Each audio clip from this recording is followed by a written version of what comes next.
शिरोदिनि वासिनि विष्णुविलासिनि जिष्णुनुते भगवति हेशिति कण्ठकुटुम्बिनि भूरि कुटुम्बिनि भूरि कृते जय जय हे Mahishasuramardini रम्यकपर्दिनि शैलसुते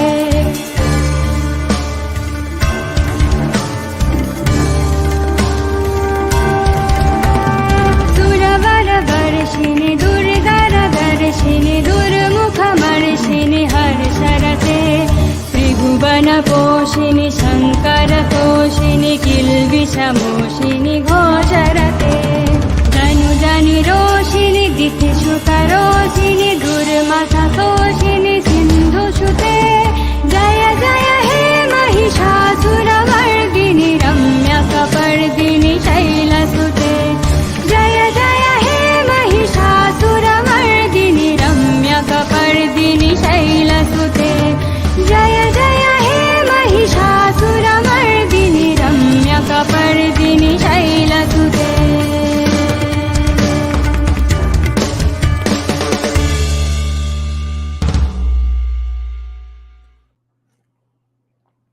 Hi guys, thank you for joining the live stream. Let me know if the mic volume is coming fine. It seems to be fine.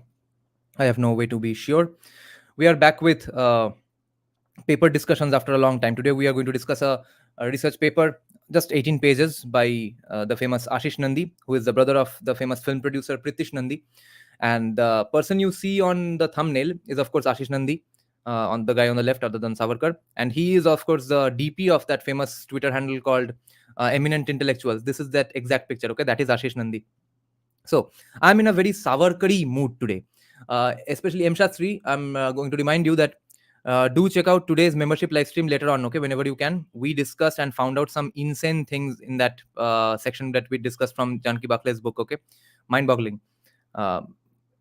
As remember, M. Shastri, repeatedly, when we started discussing this book, we were repeatedly noticing that Janki Bakle is trying to apologize for Gandhi, trying to make somewhat criticisms of Savarkar, failing hilariously. She kept painting Savarkar in heroic lights, showed that Savarkar was being victimized by the British, Savarkar was essentially trolling the British, Savarkar was an absolute Chad, and that trend is still going on. She is going on, failing to criticize Savarkar and trying to, let's say, highlight Gandhiji's achievements. I don't know why.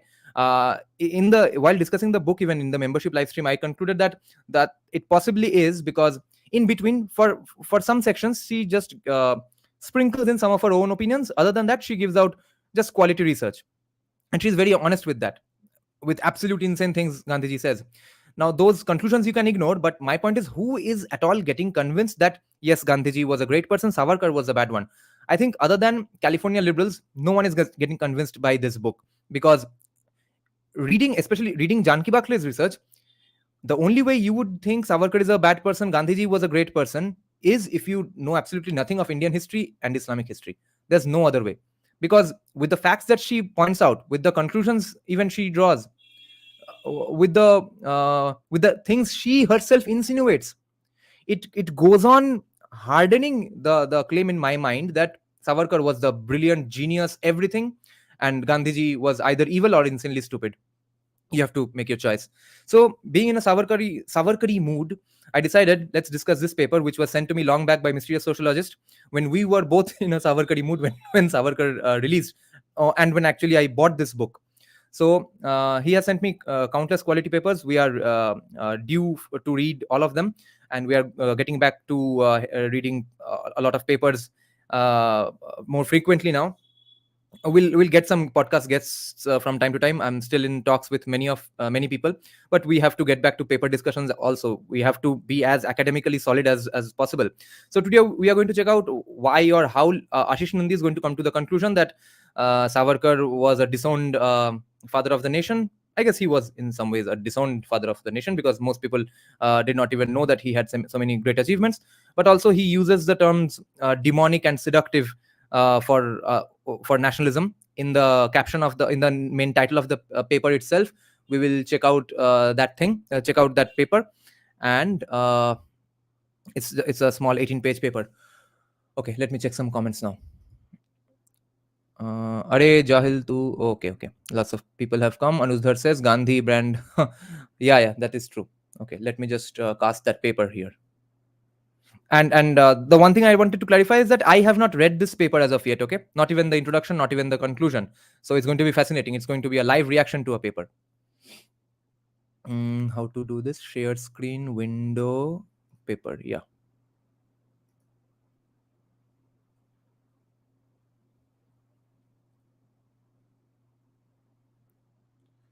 Okay. Disowned father of the nation, Vinayak Damodar Savarkar, and the demonic and the seductive in Indian nationalism. Please interview Rajiv Malhotra. Yeah, that's a good idea. अभी तक दिमाग में नहीं आया था. I think it's going to be fun. Yeah, I'll try to contact him. So, let's see the abstract of the paper. This essay traces the trajectory of Savarkar's life through its many vicissitudes and the internal contradictions, to examine the deeper consistencies in his political beliefs and the deeper sources of his absolute uncritical faith in the modern state system and its secular imperatives. This looks nicer, no? Yeah, I'll just read from here only. Okay, let me know if this angle is pissing you all off, if it's irritating. Okay. M. Shastri Singh, Dada, I was discussing with Priyank from JNU, and we were discussing her book. I basically said Barclay's criticism of Savarkar is more a defense of Gandhi rather than real criticism of Savarkar, and it doesn't even do a good job of that. It's absolutely convincing more now that Gandhi was either evil or absolutely stupid than all the quotes of thing Anand Ranganathan did. I was pretty convinced even with those quotes, but these are not just quotes, right? This is quality, detailed research. Usme bhi Gandhi comes across as a wrong person, okay, or the man with the wrong ideas. So this is hilarious. Okay, so the ideology and political legacy of Vinayak Damodar Savarkar trigger anxieties that center on the ethical demands of a national state on individuals and societies in those parts of the world where the communities have not obligingly died out, and where the violence involved in creating a modern nation state does not enjoy any intrinsic legitimacy. Fair enough. Many sense the presence within them of the same ruthlessness and calculative cruelty that Savarkar sought to bring to the process as inescapable parts of nation building and state formation. अच्छा, ये क्या बोल दिया? Savarkar sought to bring to the process. Savarkar sought to bring ruthlessness and calculative cruelty to the process. What the fuck? Great start to this paper. They are doubly hostile to a person who has come to personify the psychopathic tendencies that the process of state formation and nation building tend to unleash and legitimize. Okay, this paper is going to be insane. This essay traces the trajectory of Savarkar's life through its many vicissitudes and the internal contradictions, to examine the deeper consistencies in his political beliefs and the deeper sources of his absolute uncritical faith in the modern state system and its secular imperatives. This paper is from 2014, okay, for context, as far as I remember. Yeah, this is from 19th October 2014. कहाँ published हुआ? Eindhoven Technical University. And this guy is a psychologist for some weird reason, but he writes extensively on Savarkar, I guess. Okay. So,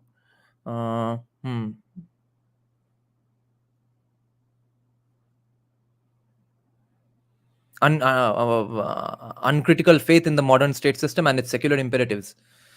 Okay, so imperatives. One moment. Secular imperatives. Probably more than any other Indian leader of his time, he was in awe of Europe's achievements in the area of nation building and state formation. And such was the wide acceptance of these achievements in urban middle class India that few noticed that the basic categories of Savarkar's political ideology, that is, nation, national state, nationality, and nationalism, always remained aggressively European. It was his misfortune that in his lifetime, this middle class was not a sizable part of the country, and he never emerged as a popular leader with a large mass base. या 12 साल jail के रहने के बाद कौन कितना मास leader होता है वो तो हमको सब पता है. And he never emerged as a popular leader with a large mass base, not even as a leader of the Hindus. That position was occupied by Mohandas Karamchand Gandhi, much younger than Savarkar in Indian politics, even if older in age, much less erudite, unimpressed by the full blooded social evolutionism of the likes of Herbert Spencer, and full of strange, harebrained ideas of politics such as nonviolence, fasting, and satyagraha, all of which Savarkar felt could only hobble the future of Indian state.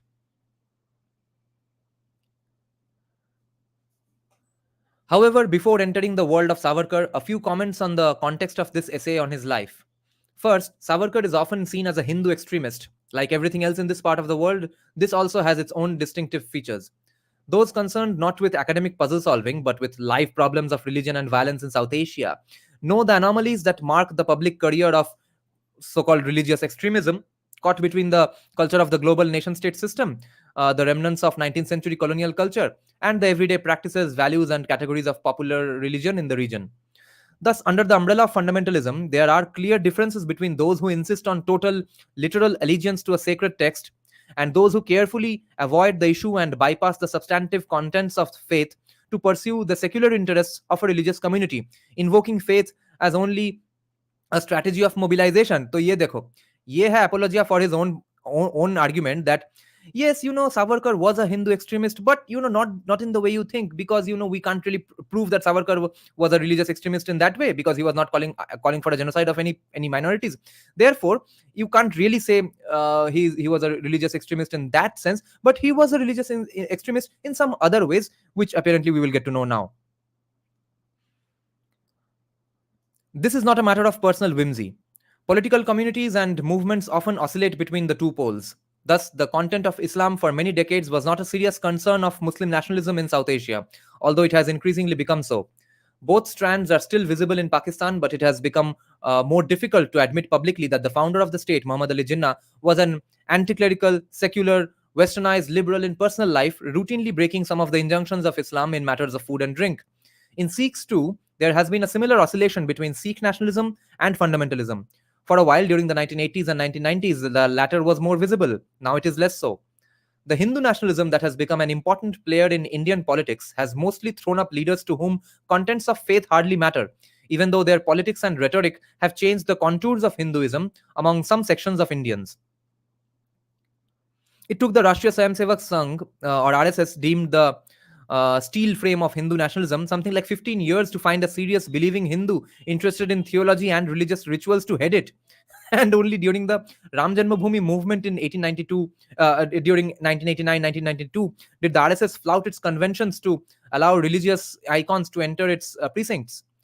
Such anomalies are clues to the inner world of those who participate in or shape ethno-religious movements, and an invitation to empathetically plumb the complexities of persons involved. Yet, this has become increasingly difficult because it is now seen either as an attempt to whitewash the violence and hatred such leaders and their acolytes spew, or as an insult to the religious or cultural sentiments of a community. As a result, serious cultural psychological explorations of militant nationalism as well as millennialism are becoming rarer in South Asia. Now, in the wake of 11 September 2001, such cultivated blindness and tacit censorship are also being indirectly endorsed by the global cultures of politics and knowledge. Okay. Secondly, the early post-World War II scholars of religious and ethnic prejudice and violence, particularly those that were a response to the European genocide of the 1940s, worked in an environment in which there was inchoate, vague tiredness with cruelty, hatred, and gratuitous violence. By studying the authoritarian personality as a clinical syndrome, some of them sought to universalize their work, and they remained captive to the dominant culture of European modernity and heritage of the Enlightenment, both self-consciously oblivious of the way massive genocidal projects had been mounted and successfully executed with impunity outside Europe over the previous 150 years. Oh, this reminds me, Janki Bakle, the section we were discussing in today's membership live stream, Janki Bakle actually points out that Gandhi, even though he spoke of international causes, injustices, etc., but Gandhi, curiously enough, never spoke about Armenian Christians getting murdered by Ottomans. Janki Bakle herself points out. So I'm repeatedly saying this to the members of my channel that do check out today's live stream definitely. And I'm very glad that today's live stream happened and the section we learned of today happened, because everyone who was telling me that there's no point in reading Janki Bakle, there's no point in reading that book, on Savarkar because she is just another commie academic who's going to be unfair, are absolutely proven wrong today. Not only we are about 120 pages in the book, and we are let's say if I was academic historian at the moment, and I had to write a paper, and I wanted to write a paper praising Savarkar, I would have a plethora of citations from this very book, written by this very very legit historian with legit credentials. She's from UCLA, etc., professor of history in UCLA. And I could use those citations to defend Savarkar. That book is filled with such things. Okay, how British were unfair to Savarkar, how Gandhiji was a madman, how Savarkar was a fantastic genius. Okay, now now she's also pointing out that Gandhiji mysteriously did not ever bring up the case of Armenian genocide. Okay, that is what quality research is all about. Ignore her conclusions. From time to time, she makes some weird, insane adjectives and comments. I don't give a shit about that. She's bringing out quality research, and I'm going to use that. So don't reject a book before reading it. Okay. Anyway, indeed, such violence was often seen as an ugly but unavoidable part of statecraft and justified in social evolutionary terms, or as parts of a new medical regime of social hygiene and eugenics. This is the start of anthropology, okay? Joan Robinson, the radical economist and manifestly an opponent of colonialism, used to famously claim that the only thing worse than being colonized was not being colonized. Yeah, yeah, of course. This is not unique to our times or to the culture that produced Savarkar. Everyone has his or her own ideas of the sanctity and meaning that much attached to some instances of mega deaths.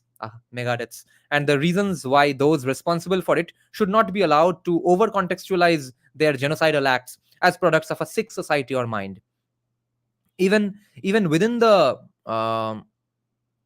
even within the psychoanalytic tradition, which has significantly deepened our insight into contemporary Satanism, is not free of such debates. Psychoanalyst Bruno Bottelheim was convinced that fellow psychoanalyst Robert J. Lifton's book Nazi Doctors, based on intensive interviews with homicidal doctors, humanized the Nazis and hence was politically and ethnically culpable. The fear of demonizing an enemy with a proven record of Satanism persists. Hatred has become more respectable. Interesting use of the word Satanism.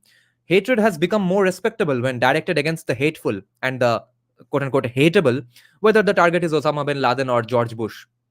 What a weird paper.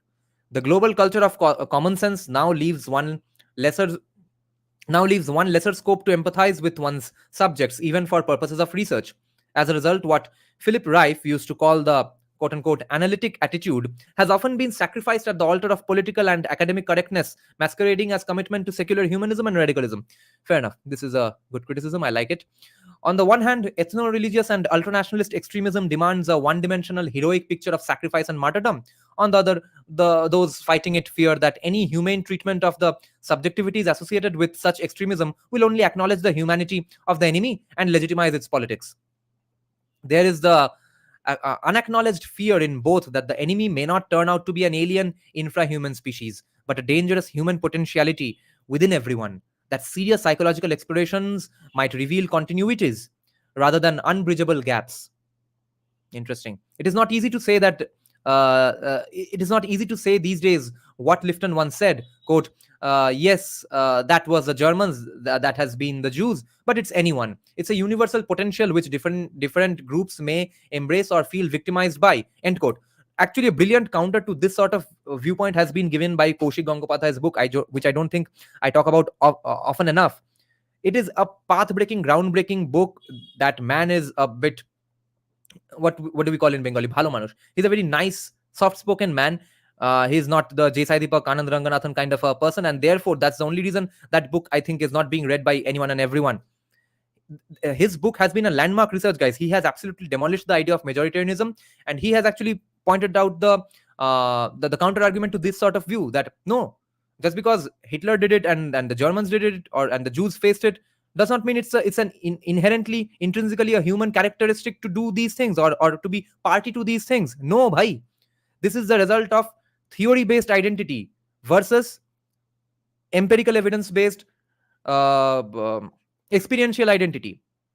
Unless a group has theory based identity, they don't do such things. Thus, in South Asia in recent years, the growth of religion-based violence has spawned an array of demonologies and a rich vocabulary that eschews shades of grey. Terms such as fundamentalist, fascist, fanatic, terrorist, and religious right are routinely bandied to set up what Erik Erikson used to call a new pseudo species, which has to be annihilated the way the enemy would like to annihilate its targets and opponents. This seems to be so far a very good critique of wokeism. See, I'm not sure what he's going to say in the end of Savarkar, but so far, if I wanted to at the moment criticize wokeism, I would be using Ashish Nandy's quotes from here. Today's woke academia. That's what he's criticizing essentially here. The vocabulary establishes a regime of indignation, disgust, and revulsion, and of censorship imposed on inquiries into. What a brilliant line. The vocabulary establishes a regime of indignation, disgust, and revulsion, and of censorship imposed on inquiries into human motivations and technologies of self. Good stuff.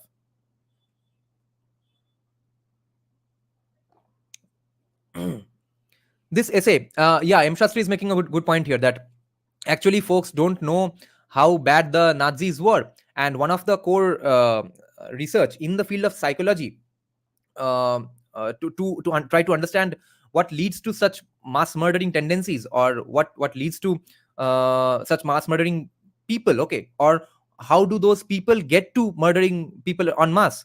That has been done by Jordan Peterson. Have you all seen his ancient lectures in Harvard? What were they called? I keep forgetting, but they are brilliant. He gets into Stalinism and Nazism both. He was looking at it from the psychology angle. Okay, yeah, let's continue.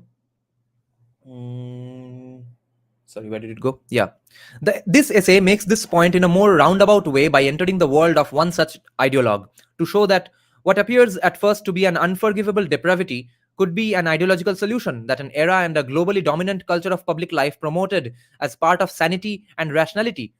Okay, so Savarkar's work seems to be at first unforgivable depravity.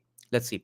Indeed, in many Afro-Asian societies, such solutions constituted a psychological trap in colonial times. Some escaped it, but most did not.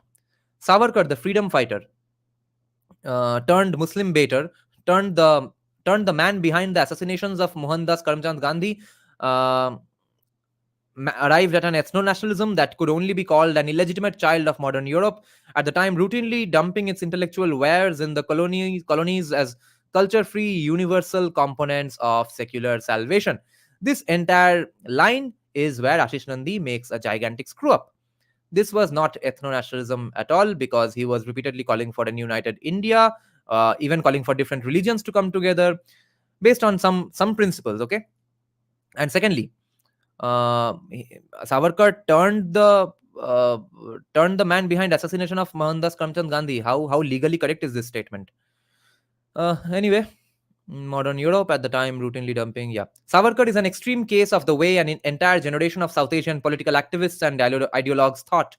Here I shall disobey Clifford Geertz's maxim and supply only a thin description of the person and his times. Data on Savarkar's personal life are scarce, though some of the ongoing works on him promise to do better. His best known full length serious biography is also, as its title suggests, a hagiography. It mostly shuns his private life and interpersonal relations. Even the names of his wife and children, though mentioned cursorily in the text, find no place in the index. Following the conventions of life stories in many South Asian cultures, the biographer reads Savarkar's childhood and family life strictly through the prism of adult Savarkar's political career and ideology.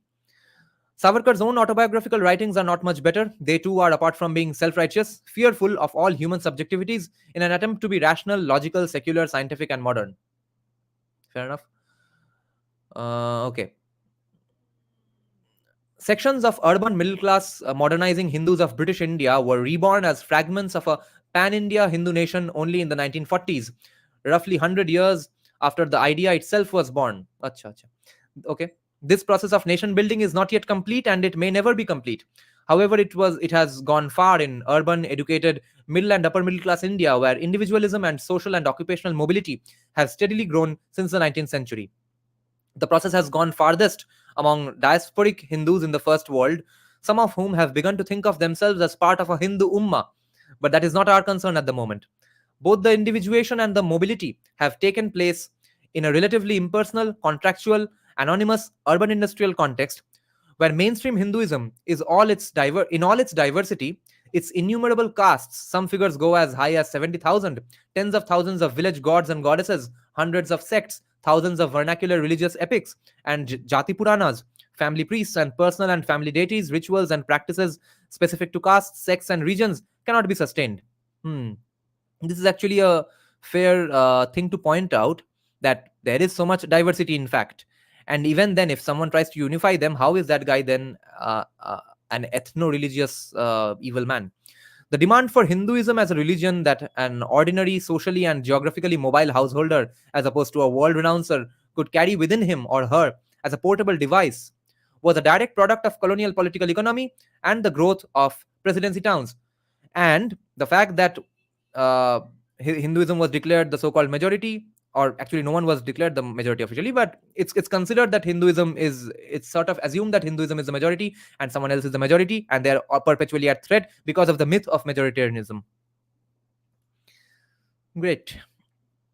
So and this is what this is one thing that is common between all left leaning, or basically all academics across countries and languages and nationalities, and even departments, is that they will go on saying that there is no real Hinduism. Hinduism is just a coming together of different belief systems, different cultures, tribes, different languages, regions, etc. But apparently they are also a majority who are perpetually the threat for the minority. They are disunited, but they are also a threatening majority at the same time. Okay. Okay, let's see. To them, such an where did we end at all? To a very, yeah. To them, such an essentialized, desiccated Hinduism seeking to cover so many incompatible religious practices, lifestyles, and theologies seemed absurd. This majority was to be surprised. It had not reckoned with the new psychological demands crystallizing in colonial India. It was a slow and painful process of birth. Among Hindus, the first well known group to talk of the Hindus as an incipient national community were probably the young Bengal group in the 1840s at Calcutta, then the capital of British India. The group saw itself as a collection of reformers and talked of the Hindus and Hinduism critically, sometimes with contempt. And yes, today also we found some criticisms by Janki Bakle of Savarkar for saying particular things was very hilarious, because those exact same things have been said by Ambedkar and Rabindranath Thakur as well. Okay, I'm not talking about the criticisms of Christianity and Islam. She was pointing out that Savarkar has said that Savarkar has criticized Hindus not being united enough and ready enough for a day of threats, etc., or threatening things when they do happen. Hindus are not prepared. Same things have been said by Ambedkar and Savarkar, but I mean Ambedkar and Rabindranath Thakur.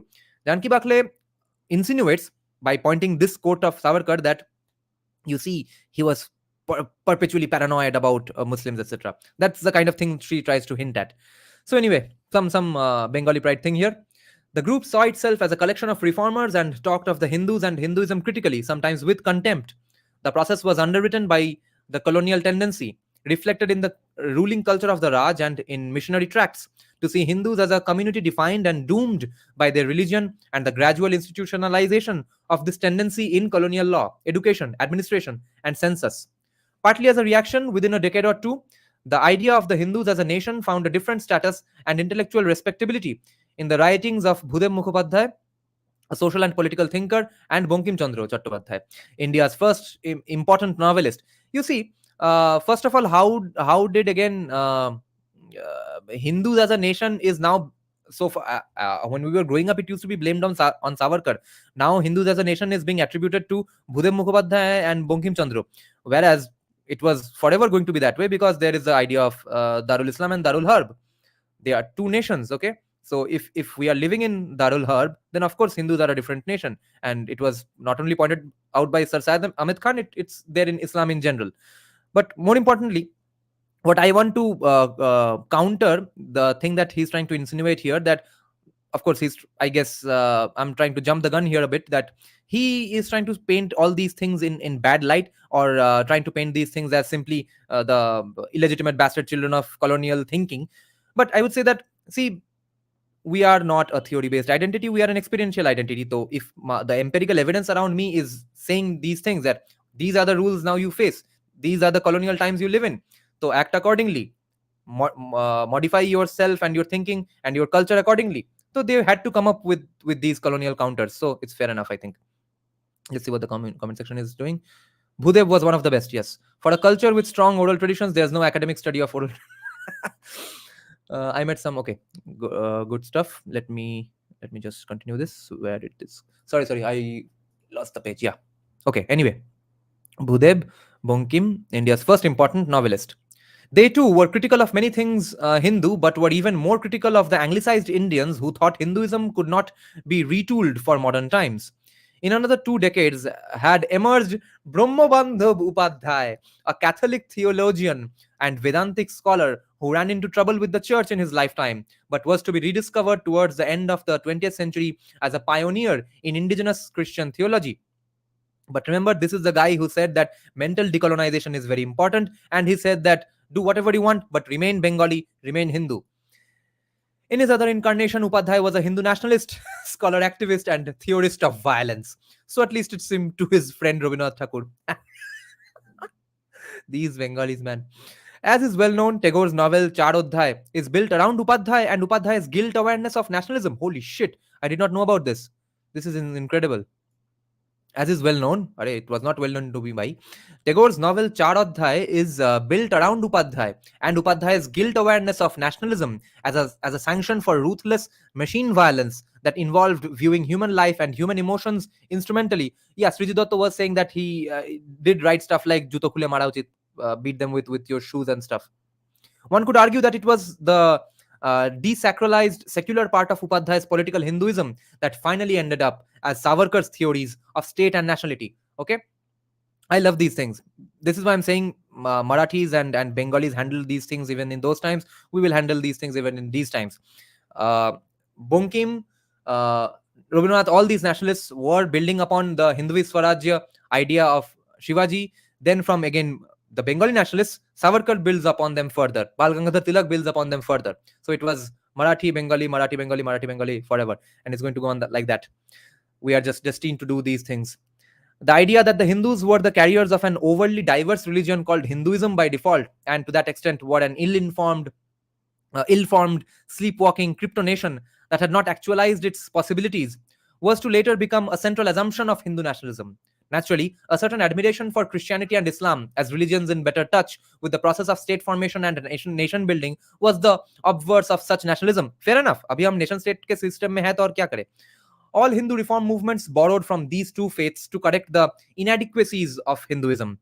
Such a stance was then popular among the modernizing middle class, which endorsed the contempt and hostility that often tinged Hindu nationalist attitudes towards the Hindus. The overdone emphasis on Hindu pride and masculinization of the Hindus was built on such self-hatred. वो self-hatred का तो ठीक है. Self-criticism is not equal to self-hatred, but yay for masculinization. Vinayak Damodar Savarkar in 1923 reinvented a term previously used by the likes of Brahmabandhu Upadhyay to describe this ideology: Hindutva. Hindutva, Savarkar made clear, was not the same as Hinduism. I like this. Yeah. Hindutva is not the same as Hinduism. I think, in my personal opinion, Hindutva is a political arm of Hinduism. Anyway, was not the same as Hinduism, despite what an unthinking Indian Supreme Court was to declare 8 years later. Hindutva was a form of political. Oh, yeah, great. Ashish Nandy agrees with me. Hindutva was a form of political Hinduism that sought to organize and militarize the Hindus as a nationality. Without such nationality, the argument went, there could be no basis for nationalism in a highly diverse society. Yes. And without nationalism, there could be no nation state. Yes. From the beginning, Hindutva had a strong masculine content. Savarkar was probably the first and the last to call it a fatherland, Pitrubhu, and not a motherland, Matrubhumi. That Pitru means ancestors anyway. I don't think this is a fair criticism. Yeah, M. Shastri. M. Shastri is saying, if that was masculinization, then what's Durga Vaini? Militant feminist. Yes, it was both.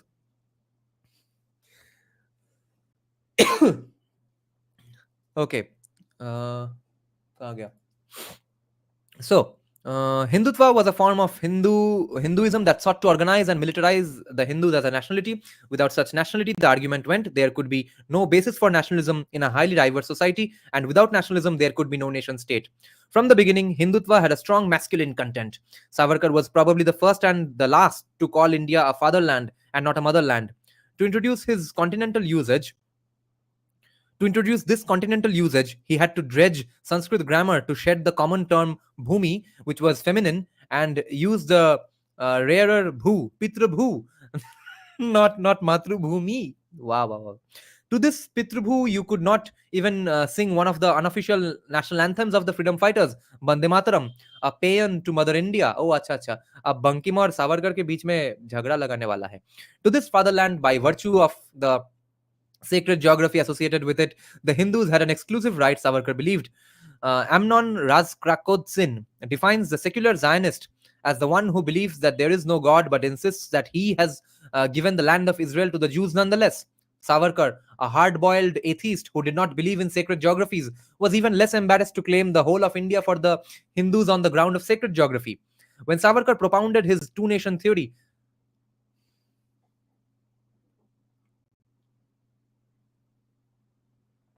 uh, Savarkar propounded two nation theory. Wow, Modi ji, wow. When Savarkar propounded his two nation theory, the first to explicitly do so in South Asia, what the fuck? ये बिना किसी झिझक के clearly पूरा पूरा एक एक झूठ बोल दिया. कुछ पता नहीं है साउथ एशियन पॉलिटिकल हिस्ट्री का क्या, या फिर जो भी पता है उसमें से सब ये सब मिस कर गया. सिर्फ कॉमियों का बुक पढ़ेगा तो ऐसा ही रहेगा दिमाग. We are not going to make these mistakes, okay? Holy shit. Smartly बोल दिया. When Savarkar propounded his two nation theory, the first to explicitly do so in South Asia, Syed Ahmed Khan क्या कर रहा था? It was a clear 16 years before the Muslim League embraced the idea of the Hindus and the Muslims as two distinctive nations and demanded the division of India. Yeah, fuck off. His pioneering efforts in this respect were recognized. Historian R.C. Majumdar, who called Savarkar a great revolutionary leader, हैं? ये कब हुआ? Holy shit. I did not know this. अरे अरे वही बंगाली मुचलेका वालों को ये बोलो कोई जाके. R.C. Majumdar called Savarkar a great revolutionary leader, was clear about where the League got its inspiration. It took serious notice of the frank speeches of Savarkar. Okay, they are saying that R.C. Majumdar said that the Muslim League took note of the frank speeches of Savarkar. Yes, just because they took serious notice of frank speeches of Savarkar does not mean that they were not listening to Sir Syed Ahmed Khan also.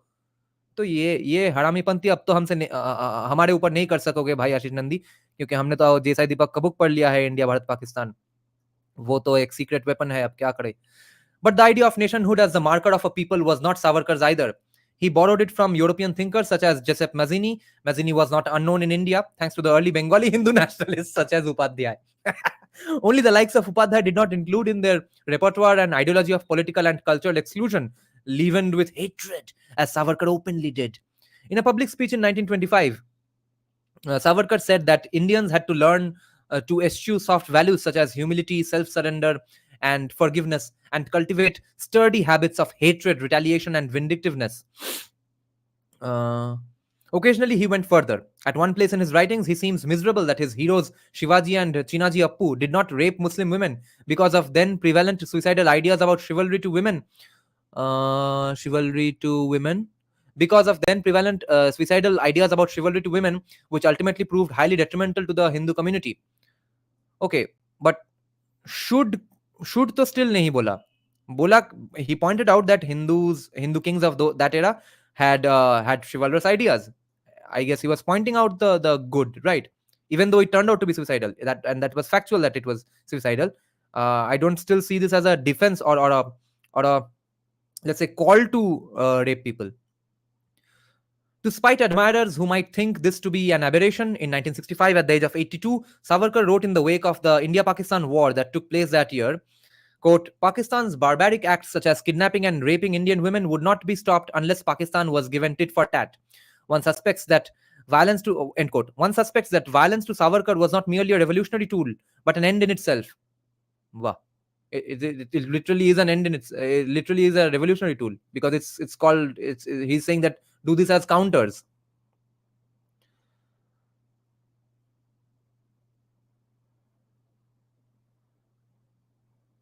As if he was seeking legitimate targets to express the free floating anger within him.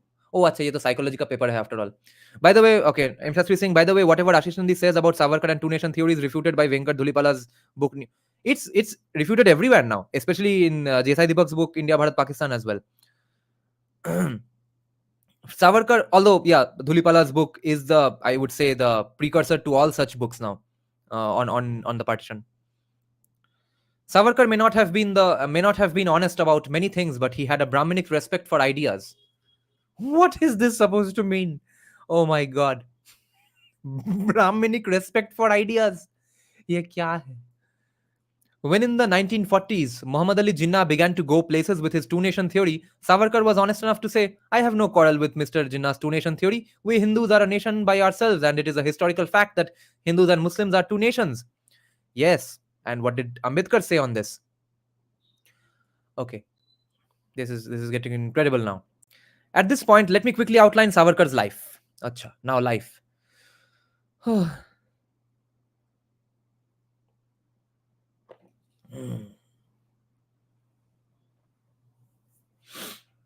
Okay, so we are also going to have a Brahminic respect for ideas. Okay, guys, be ready to have Brahminic respect. At this point, let me quickly outline Savarkar's life. Vinayak Damodar Savarkar was born in a Chitpavan Brahmin family in a village near Nashik in 1883. It was a landed family, but his father Damodar Pant was known for his poetry and his knowledge of Sanskrit and Western classics than for his land holdings. Vinayak was the second son of his parents. His two brothers were also to become freedom fighters, and one of them was to be sentenced to life imprisonment at Andamans. One of them? He also had a younger sister. Biographies suggest a Hindu nationalist atmosphere in his house, but that was not rare in educated Chitpavan households. One of the few Brahmin communities to have tasted real political power in the declining years of the Mughal Empire, Chitpavans were highly successful in the professions under the Raj, but seemed to resent their loss of power. Oh, acha, insinuating things. Wink, wink, nudge, nudge. Perhaps more significant were the vague indications of an amoral, violent streak in young Vinayak. Keir tells how Vinayak, as a child, proudly vandalized a local mosque and then had a brawl with angry Muslim boys. From his early years, Vinayak was a voracious reader and had superb memory. So, what do I take away from this line? That Vinayak, as a child, proudly vandalized a local mosque and then had a brawl with angry Muslim boys. My takeaway is that yes, there are plenty of Muslim young boys who would happily vandalize a Hindu temple as well, but Savarkar was on his own with this. He did not have a global ummah, commie support, or the entire community behind him. He was doing these things on his own. Okay, Bazooka is saying even Janki Bakle later blamed Savarkar's reform movement as Brahmanic because he pointed out that caste discrimination existed even between different untouchable communities. What is that supposed to mean? Savarkar pointed this out himself to Ambedkar that discrimination is going on between Mahars and people under the Mahar community. From his early years, Vinayak was a voracious reader and had superb memory. His poetry was first published when he was 10. This might have been a response to, see, this warrior poet mindset.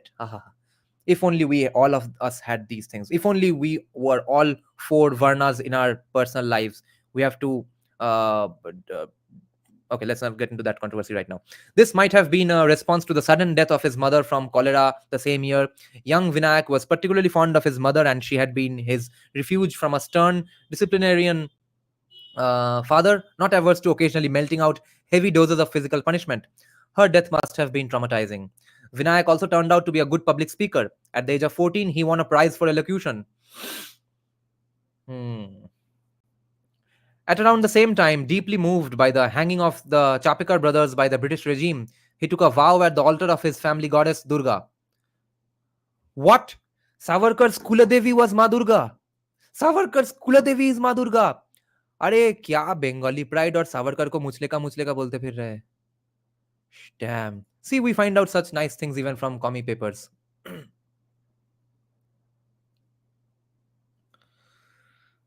Uh,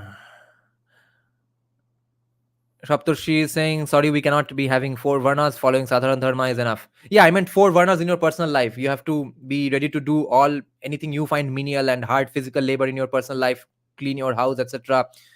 Be entrepreneurial, be interested in academics, and be fit as fuck. Be ready for self defense, etc. Okay, that's what I mean. Anyway, so Savarkar's family goddess Durga to fight for India's freedom. He even started in 1899 as a 16-year-old student and in anti-imperialist friends circle Mitra Mela. The same year, his father and uncle died of plague. His two brothers also contracted the disease but recovered. Vinayak's elder brother Baba Rao had to now bear the burden of maintaining the family. Life for the three brothers had suddenly become unpredictable and cruel. There were reasons for them to be bitter with fate and its treacherous ways. After matriculating from the city of Nasik in 1901, Vinayak joined Ferguson College at Pune in 1902, where he completed his studies and passed his examination. His degree, however, was withheld because of his political activities. Fortunately, he won a scholarship to go to England in 1906.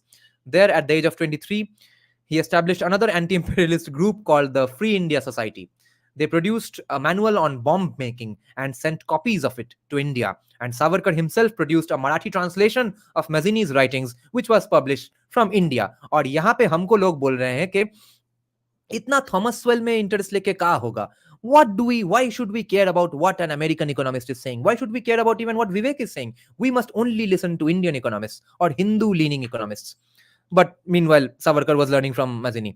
In 1908, to commemorate the 50th anniversary of the rebellion of 1857 against British rule, the Sepoy Mutiny, Savarkar published his well-known tract, The First Indian War of Independence, 1857, which will make you obviously cry in the first very 5-10 pages, which many consider to be his best work. I think I agree so far. A.G. Nurani, no admirer of Savarkar, calls it a veritable classic. A person who does not like Savarkar has also said it's a veritable classic. The government duly proscribed it, but it was republished from Holland. He also led the Indian students in celebrating Martyrs' Day on the 50th anniversary of the 1857 uprising. He was then not even 25.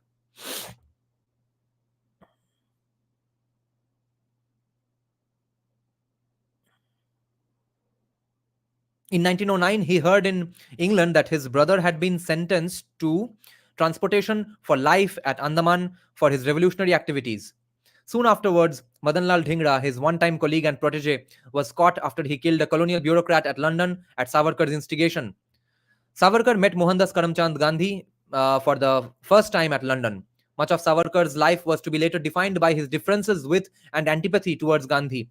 He had contempt for Gandhi's unscientific and unscholarly mind, and he despised Gandhi's critique of the urban industrial vision and modern technology and preoccupation with things such as truth force, fasting, and concern for the cow. Above all, as an obedient student of Europe's political history, he hated Gandhi's nonviolence, which Savarkar thought irreconcilable with modern and, of course, European politics and statecraft. Quote unquote, absolute nonviolence, he would later declare, was quote unquote absolutely sinful. Later, he came to develop as strong a dislike for the charkha or spinning wheel and Gandhi's pacifist interpretation of the Gita, which is why Bal Gangadhar Tilak wrote his version of translated his version of the Gita called Gita Rahasya. They all seem to Savarkar forms of primitivism. Brilliant. This is why Savarkar is so awesome. Savarkar was criticizing primitivism, gloriously ignorant of what modern science and political theory had to offer India. Exactly. And here, Amartya Sen would agree with Savarkar. Remember Amartya Sen's criticism, which I found out in his book, Porichiti o Hingsha, Identity and Violence, that somehow Indians agreed with the West when the West said, yeah, आध्यात्मिकता तुम्हारा है, science हमारा है. Waste सिर्फ science करता है, हम सिर्फ स्पिरिचुअलिटी करते हैं. नहीं भाई, दोनों ही करेंगे, दोनों ही हमारा है, दोनों ही हमने हमेशा किया है. What remained unmentioned at the time was Savarkar's strong belief that the Hindus had been demasculinized over the centuries, and his own desperate search for masculinity in a political, okay, there's a spelling mistake, I guess, in a politics where Gandhi's androgynous presence, he was to find, to his utter chagrin, had a natural space and legitimacy. And I agree, yes, British British destroyed our martial systems, therefore martial traditions. Therefore, now I can't go and learn MMA and Brazilian Jiu-Jitsu in my local gym. Apparently, it is said that when Gandhi once came to meet him at London at India House, Savarkar was cooking prawns. Ah, these things have been shown in the movie. His own favorite. When Gandhi broached some issue, Savarkar cut him short. Quote, "We can discuss it later. First, come and have your food with us." When Gandhi said he was a vegetarian, Savarkar reportedly retorted, "If you cannot eat with us, how on earth are you going to work with us?" End quote. Savarkar's contempt for the effeminate, retrogressive, vegetarian Gujarati Bania never subsided. This story is symptomatic of a basic personality difference between the two of them and their rival ideologies of freedom. The 4 years of his exposure to the West at the prime of his youth, as his doting biographer Harindra Srivastava recognizes, had remade Savarkar as a secular, modern, Western educated Indian who had studied mainstream British life, literature, culture, and the British mind. Mazzini was already his god, and he suffered from what some biographers have called a Mazzini mania. हाँ, अब हमको बोलने आओ, Thomas soil मत पढ़ो. His stay in England now equipped him with European concepts and methods of statecraft and protest. Gandhi, on the other hand, had custodily chosen to decide which West would influence him and how much. He searched for and discovered another West that could be an ally of not only his political but also cultural self. He refused to be retooled as a standardized progressive nationalist or as a conventional revolutionary. In due course, Savarkar qualified as a barrister from Gray's Inn, but he refused to give an undertaking that he would not participate in seditious activities and was not called to the bar. Okay, let me take a break now. Let me have some water and check some comments.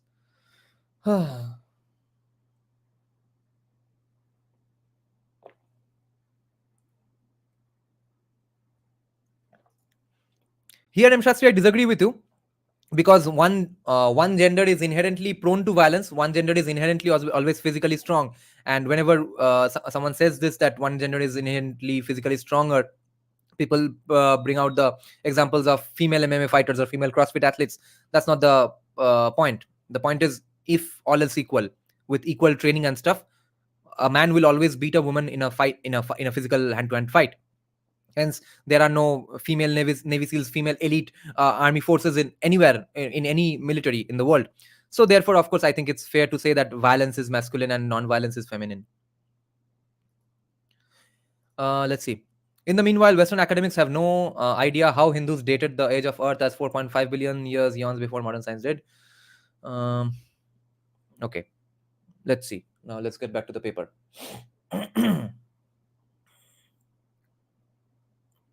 Ma Durga disagrees with you. And you see, Ma Durga is a representation of Shakti. Ma Durga is not a human female woman. That is where Bengali Komi women would actually end up agreeing with you that since Bengalis are Shakti worshippers, therefore we are better than everyone else in India because we apparently worship any woman and their divinity, which it is not. Not all women are divine, just like all men are not divine. Jhansi Ki Rani proves you wrong, and I bet you that someone with the same training of Jhansi Ki Rani and same manpower would be better than Jhansi Ki Rani.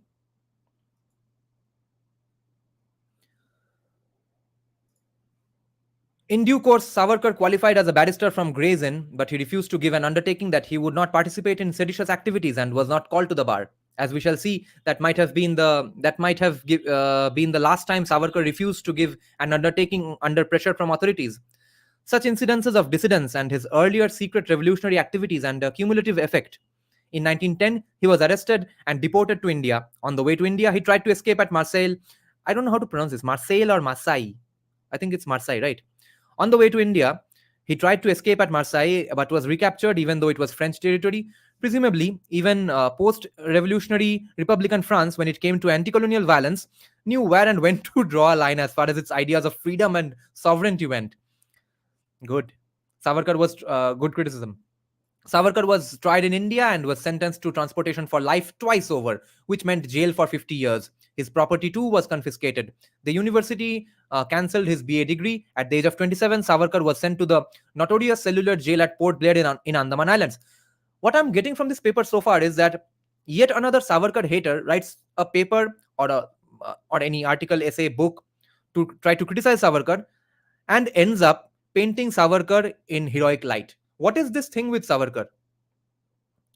Why the obsession with Savarkar then? Since people who hate him fail so miserably at painting him in bad light, why the fuck are you guys even trying to criticize Savarkar? Give up now, bitches.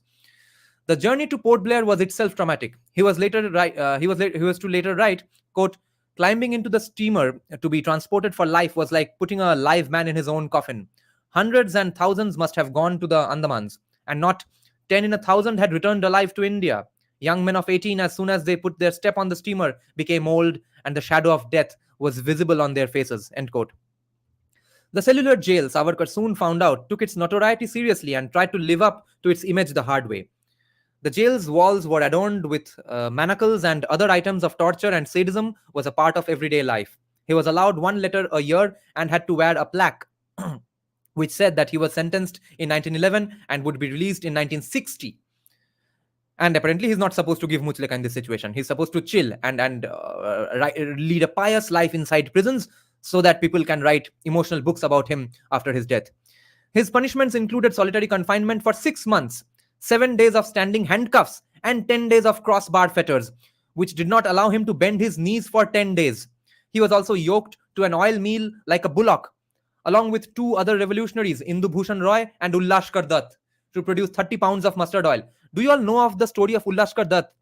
Check out Sanjeev Sanyal's interview with Smita Prakash discussing Sanjeev Sanyal's book Revolutionaries, okay? There is an insane story about Ullashkar Dutt, okay? You won't believe it. It's probably the greatest love story never told. I hope Amazon portrays this story of Ullashkar Dutt really well in the upcoming web series that they're doing with Sanjeev Sanyal. I actually approached a friend of mine, a brother of mine, to do this as a short film. I said, I'll write the script and stuff. You just direct. He said, what's the message in this? And it could have been done in such less budget. You would just need 2-3 rooms. All indoor productions could suffice. Somewhere or the other, you would have to show the guy portraying Ullashkar Dutt as walking about in the streets. That's all. But he didn't do it. Now Amazon Prime is doing it. Great. Anyway, that's a sad story. You will probably be in tears while listening to Sanjeev Sanyal talk about it.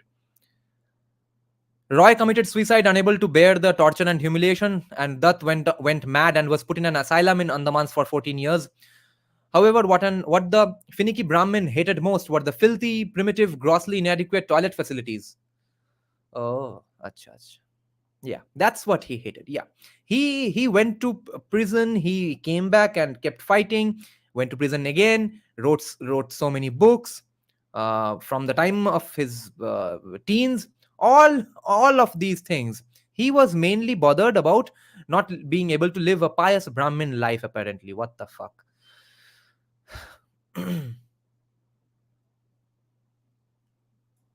As prisoners were locked up and not allowed to use the jail toilets for about 12 hours at night, many eased themselves in their cells and had to learn to sleep next to their feces and puddles of urine. Yeah. He was pissed off with it just because he was a Brahmin. You know, if he was Shudra, he would have no problem, apparently, according to Ashis Nandy, to lie down beside his feces. What the fuck is this argument? Am I supposed to laugh at it or file an SCST act against Ashis Nandy? What am I supposed to do? Imagine this argument. He was being a finicky Brahmin when he had a problem with lying down next to his urine and feces. All this, but particularly the solitary confinement, began to induce subtle but decisive changes in the personality and worldview of Savarkar. Still a young man who could hope to return home only as an old man. Quote, he often felt that his mind had been on a rack all the time, his nerves completely shattered, end quote. And the hardened revolutionary began to show signs of physical fright and psychological collapse. The culture of violence, cruelty, and totalism in the jail was a constant invitation to suicide and madness. One could survive that extreme situation only by radically retooling oneself to ensure survival, and the costs of that retooling could be distasteful, both for the victim and the onlookers. Savarkar's ideological self always had two axes. Along one, he worshipped modern scientific rationality and Machiavellianism. Along the other, he used European romanticism to empower his ideas of nationalism and revolution. His ethics probably came from the latter. The cellular jail crippled the romanticism so that it now survived mainly as a rhetoric that allowed him to give fuller play to his amoral, reason-driven, Machiavellian self as a technology of survival. Amoral? Contrary to the impression He gives in his autobiographical writings, within a year of his arrival at Andamans, he began to write abject appeals to the authorities seeking clemency. The Muchlek argument. Seeking clemency and promising loyalty, obedience, and good behavior. And this argument has been absolutely destroyed by Janki Bakle in her book Savarkar and the Rise and the Making of Hindutva. Okay, Janki Bakle has made a fool out of this argument, saying that he had never once given any hint to have ever any intention of not being a revolutionary. He was simply trolling the British to come out and be as impactful and constructive as possible. There is no criticism to make based on this Muchleka idea. Janki Bakle herself has destroyed this criticism. There had been a manipulative streak even in his revolutionary career, and he now began to take even greater care not to antagonize the jail authorities. Yeah, good.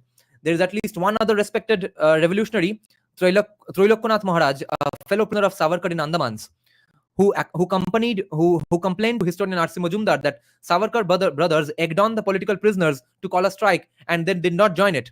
Quoted in Nurani. Okay, what would be the reason to do it? What can be the motivations behind this? Rumors say that Savarkar's experiences in jail sharpened his antipathy towards the Muslims, for the tortures included Muslim warders, two of whom allegedly sodomized him. Savarkar does mention that the wanderer warders for political prisoners in cellular jail were all Muslims and they were nasty. However, Savarkar's own account forces one to ask if his sufferings in the hands of his Muslim warders were not at least partly a result of his self-fulfilling anti-Muslim prejudices. Weird argument.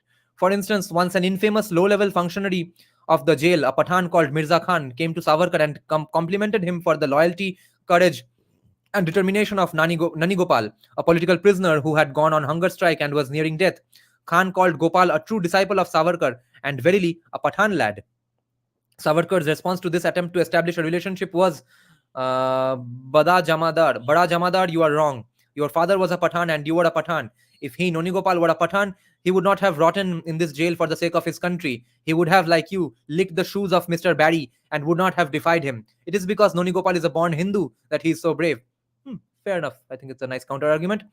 That Savarkar shared the widespread stereotype of the Pathans and considered the Pathan warders to be ignorant blockheads, apart from being like the Sindhi and Balochi Muslims, cruel, unscrupulous, bigoted, and fanatics. All quotes, huh? Did not help matters. At one place in his jail memoirs, he mentions that there were exceptions among Muslims, but his narrative has no place for any of these exceptions, and his ideology does not allow him to talk of them. Now, see here, this is classic victim blaming. Okay. Now, Ashish Nandy is trying to say that, yeah, even if the Muslim warders were nasty to him, even if he did get sodomized by those Muslim warders, but you see, didn't Savarkar really bring this upon himself? Didn't Savarkar piss those Muslims off first? What a fucking psycho. Savarkar's admirers claim that the mercy petitions and the undertakings he signed so readily were strategic. He wanted to be released to participate in the freedom movement. It is true that the British never fully trusted his petitions, and his relationship with the colonial regime did not automatically become cozy immediately afterwards, as some of his detractors insinuate. Yeah, and yes, anyone who says that is right, because only way Savarkar's Muchleka would actually be a criticism is if Savarkar gave a Muchleka, came out and became a fucking moderate. He did not. Repeatedly, he goes on writing to the British, you see, from now on, I'll be a good boy, sir. And next day, he plans another bomb blast. That's how Savarkar was for his entire life.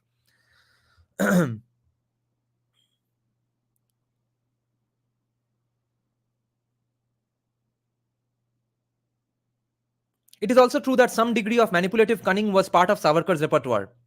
Filing of such petitions by political prisoners too was not rare, but it is also true. Oh, it is not rare. Oh, acha, Muchle ka akele Savarkar ne nahi diya tha. But it is also true that the authorities trusted him enough to appoint him a foreman in the jail, and Savarkar never again played any significant or insignificant part in the anti-imperialist struggle. Yeah, really. What was the book Essentials of Hindutva about? On the contrary, he openly began to look upon the British Empire as a boon and an opportunity to cleanse India of the Muslims, his version of the yellow peril. We can only look at the stuff that happened after these things to conclude whether Savarkar was right or not. There was in his new politics identifiable strains of what some clinicians will diagnose as authoritarian submission and identification with his tormentors. Oh, acha. So he is accusing kind of Stockholm syndrome. Savarkar's petitions and paid dividends nonetheless. The colonial authorities probably had a more rounded understanding of his personality than his Indian admirers and detractors. He was considered harmless and released in 1921 at the age of 38. But the authorities did not take any chance either. After his return from Andaman in 1921, he was kept in Ratnagiri jail for 3 years. Why? Why? If Savarkar was being so good to the British, why was he then again kept in Ratnagiri for 3 years? Bhai? The ghosts of Andaman still haunted him, and his new sentence was probably the last straw. At least at one point, he was depressed enough to think of suicide.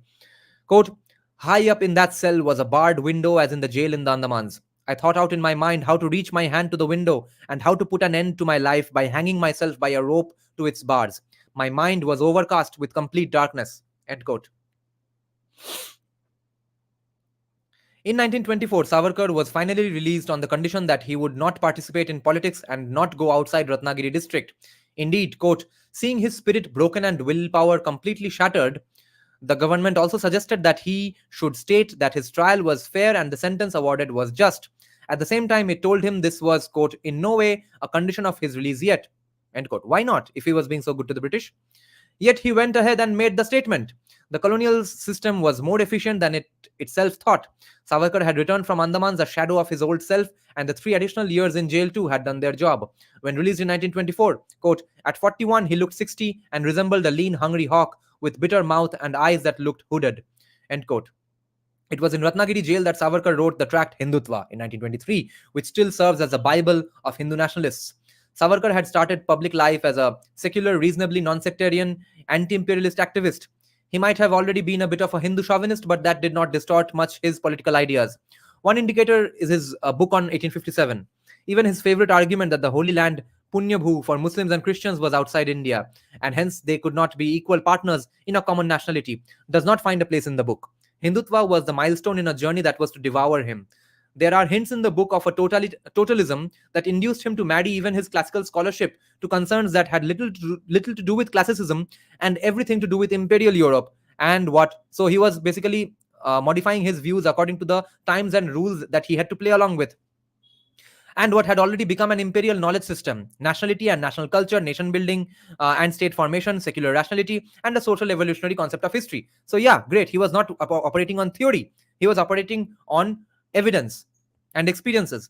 Each of these imported ideas of absolutized, seen as sacrosanct, and all traditions, however sacred, were made subservient to them. In politics, if you wear a mask long enough, it becomes your face. The peculiar mix of collaboration and xenophobia gradually overwhelmed Savarkar and helped to hold together his post Andaman self. Politics had always given him the scope to publicly express his more psychopathic and violent traits, and he was learned enough to know that modern nation building and state formation had been a violent criminal enterprise in all societies. At the same time, being a typical product of late 19th century colonial knowledge system, he could think of India only as a potential European style nation state. तो वही तो थोपा गया हमारे ऊपर, तो सावरकर और क्या करे, kingdom monarchy सोचे. Once he had thought through this issue. So basically the criticism of Savarkar, while repeatedly saying these points, that why was he thinking of nation, or he was thinking of nation building. The criticism here is that why was Savarkar so prepared for the problem? Why was he so early in the party? Why was he prepared for the game? Why did he understand and fathom and internalize the rules that we are still trying to uh, trying to save ourselves from drowning in? Okay, why did Savarkar understand those rules before so many people? Okay, तो भोसले के एक nation state बना के छोड़ दिया 1947 में, और सावरकर ये सब 1923 में लिख रहा है, तो वो उसका गलती है कि इसके लिए हम उसको जीनियस माने? What's Mumbai's, okay, Infrastructure is saying, what's Mumbai's equivalent of College Street, Kolkata? I want to start a channel and talk about butchering of Marathi history. Jains don't live in Bengal. No, I have Jain friends myself in Howrah. Of course, very minuscule minority. Each of these imported ideas was absolutized. हाँ, ये तो हो गया. In politics, if you were ये तो हो गया. कहाँ गया? Criminal.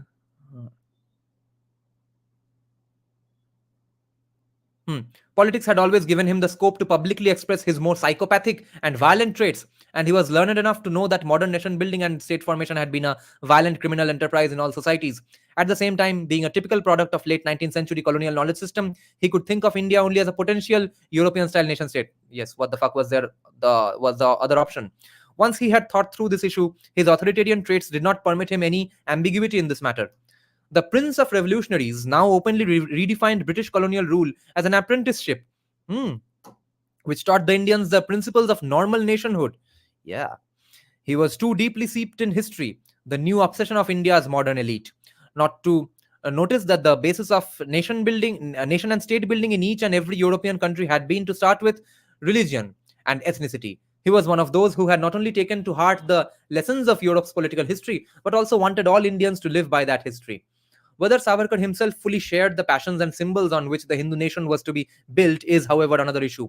Realpolitik too was a part of his ideological kit bag, and under his leadership, his party, the Hindu Mahasabha, often collaborated and formed governments in alliance with parties that others did not expect him to touch, with the Muslim League, for instance, when the League was demanding the division of India. This manipulative use of religion and culture could not but boomerang. In Savarkar's later years, it looked as if he himself had turned into the soulless instrument that he wanted the Hindus to be. Bapre. Hmm. League was demanding. In 1937, Savarkar became the president of the Hindu Mahasabha. This was not surprising, the party was his in any case. More important was the publication of his novel Kalapani the same year. Savarkar was already the author of a novel Mopla 1924 and a play Ushap 1927. Both mirrored his ideology. Kalapani was something more. It reflected his and perhaps Hindutva's only attempt to envision an ideal or desirable India. He had written in 1907 the first Indian War of Independence, 1857, which projected the idea of a unified Indian resistance to colonialism, cutting across all socio-religious barriers. At the center of the new work, shaped by his days in Andamans, was an imaginary futuristic post-penal colony as the epitome of a post-colonial society. He was just early to the party.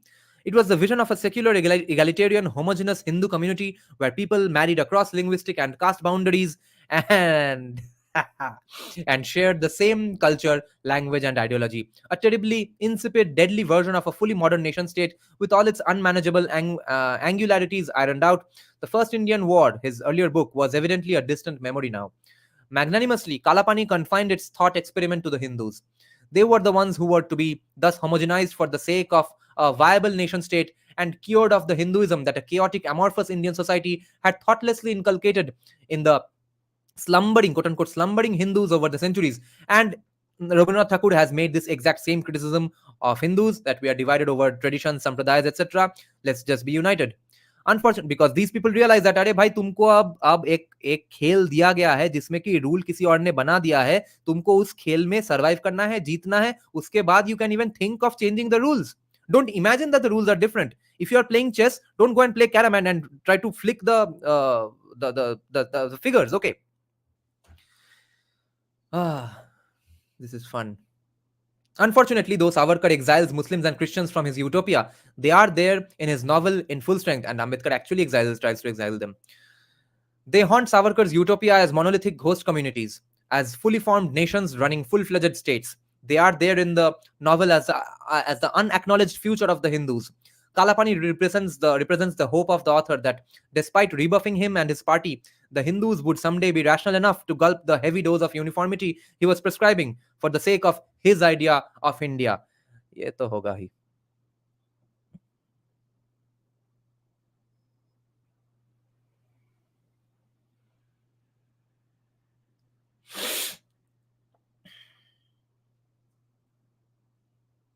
The Hindus proved to be more headstrong. Savarkar's ideology and politics only further distanced him from the freedom movement. Once the Second World War started in 1939, the gap widened because he began helping the colonial regime to recruit Indians as soldiers.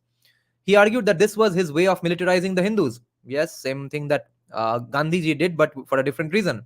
By the end of the war, he was even more of a lonely figure, excluded from virtually all serious negotiations on transfer of power and the division of British India into two nation states. Yes, because the British did not like him. The British liked Congress. Savarkar must have been hurt that Gandhi had helped a recruitment drive in South Africa many years ago. It was never held against Gandhi, while his recruitment drive for the British Indian Army in a war that enjoyed much more legitimacy among liberals and the left further isolated him. Although it was Savarkar's two nation theory, that's Savarkar's two nation theory. Although it was Savarkar's two nation theory that triumphed at the end and justified the partitioning of India, he was deeply distressed by the division and held Gandhi primarily responsible for it. Savarkar was never terribly self-exploratory and anti-interception was almost an article of faith with him. Like many revolutionaries, he feared looking within. Acha. Perhaps because he thought it would soften his resolve. In 1947, the aging rebel got involved in a plot to kill Gandhi, who was threatening to become a long term liability for the young Indian nation state. This time, Savarkar found his willing instruments in Nathuram Vinayak Godse and Narayan Apte, two of his young admirers. They were members of the Hindu Mahasabha and former members of the RSS. Godse was one to pull the trigger on an unarmed, unprotected Gandhi on 30th January 1948, and nobody knows why he was unprotected. The police and the government could have easily prevented the killing, for one of the plotters, Madan Lal Pahwa, had thrown a bomb at one of Gandhi's prayer meetings a few days earlier, was caught, and within a few hours revealed all the relevant details and names of the persons involved in the plot. However, many in the ruling circles were fed up with Gandhi's eccentric, effeminate, irrational defiance of the canons of modern statecraft. What the fuck? Ashish Nandy is insinuating the same things that Hindutvadis now insinuate. Holy shit. His non-violence and what some Indian intellectuals had already begun to call pulpit politics. Payne directly accuses the Bombay police of being involved in the conspiracy to kill Gandhi. This is not a right-wing conspiracy. Ashish Nandy is saying it. Some guy called Payne is saying it. Embarrassment and perhaps a touch of guilt pushed them to act more decisively after the assassination. The conspiracy was unearthed soon enough, and Savarkar was arrested within 8 hours of the assassination. He was tried along with 7 others for murder. In February 1948, before the trial began, he predictably offered to give another undertaking abjuring politics if let off.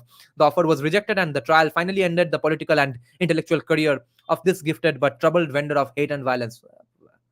However, he escaped conviction by the skin of his teeth, quote unquote.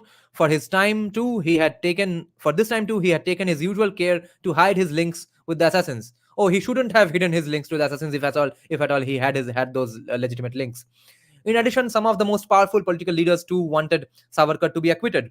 Deputy Prime Minister and Prime Minister of Home Affairs Vallabhbhai Patel, for instance, admitted that the government had annoyed the Muslims and could not afford to anger the Hindus too. Godse, the naive, ideologically driven killer of Gandhi, pushed by forces that he neither controlled nor fully understood, faced the other Savarkar, the one whom he had not met during his long acquaintance with the Guru, only during his trial in 1948. Although he had directly inspired Godse to kill Gandhi, Savarkar during the trial was not merely aloof and distant. He was careful to avoid any show of concern or fraternal feelings towards his protege, lest it weakened his plea of innocence. Advocate P.L. Inamdar, an admirer of Savarkar who unsuccessfully defended Nathuram's brother Gopal in the same trial, found Savarkar very nervous and agitated during the trial. Savarkar himself, a barrister, repeatedly sought reassurance from Inamdar and asked the lawyer if he would be acquitted. He did not ask a single question about the fate of the others. He was still phobic about jails. Oh, he shouldn't have be phobic about jail. अरे mister psychologist को PTSD भूल गए क्या? PTSD क्या होता है? Godse, we learn from those close to him, was deeply hurt. He worshipped Savarkar as a selfless, heroic father figure and was not prepared to discover in the former freedom fighter a self-centered, manipulative politician desperately trying to save his skin. Inamdar says, quote, during the various talks I had with Nathuram, he told me that he was deeply hurt by Tatya Rao's calculated, demonstrative non-association with him either in court or in the Red Fort jail. How Nathuram yearned for a touch of Tatya Rao's hand, a word of sympathy, or at least a look of compassion. Nathuram referred to his hurt feelings in this regard even during my last visit with him. All these will be taken seriously by a reader only if they are absolutely sure that yes, Savarkar definitely pushed him towards motivated Godse to kill Gandhi, which there is no evidence of. Savarkar had reasons to be careful. Although the trial court had acquitted him, a judicial inquiry later established his complicity. The Supreme Court Judge J.L. Kapoor, who headed the inquiry, was clear in his finding. Savarkar did lead the conspiracy that killed Gandhi. The assassination was the last political act of Savarkar. Though he lived another 18 years, he withdrew into a cell and took care not to offend the government even indirectly. He had already mastered the art of buying peace with authorities once in 1950 when he tested waters in the wake of the Nehru-Liaquat Ali Pact and the government frowned upon his political activities. He once again offered to abjure politics to avoid prosecution. When the authorities asked for a formal undertaking, he promptly gave it. And he was thrown in jail just because Liaquat Ali was visiting, and then he was people forgot about him. Liaquat went back to Pakistan. He was still in jail. Read my comment about Vinay Lal. कहाँ ऊपर कितना ऊपर है एक बार फिर कर दो comment. Okay. Actually, Vinay Lal, Nandy's friend and an academic, said Gandhi expected his assassination, especially given how the partition turned out. Yeah.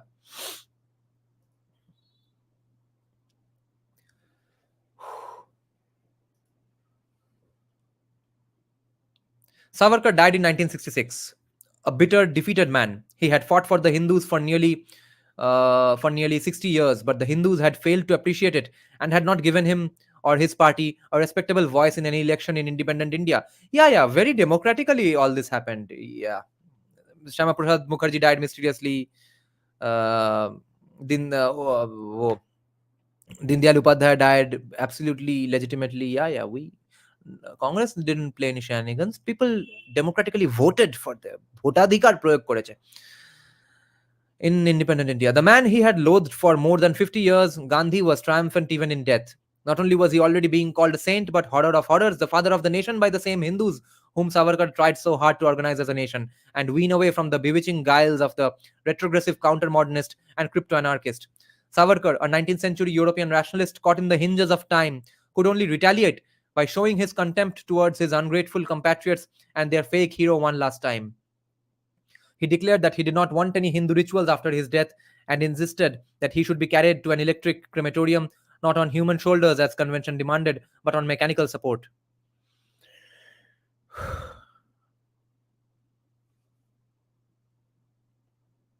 Last subchapter of this paper.